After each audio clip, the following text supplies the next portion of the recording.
পারি না আর থাকতে আমি জেলখানার ওই প্রবাস। একা একা পইরা থাকি হইয়া জিন্দা লাশ রে, একা একা পইরা থাকি হইয়া জিন্দা লাশ।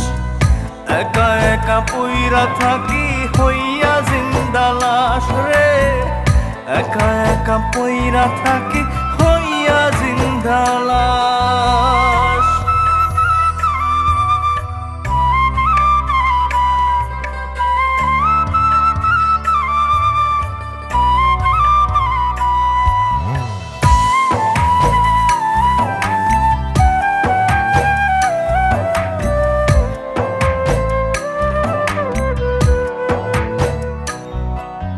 শেষ দেখাটা হবে না রে বাবা।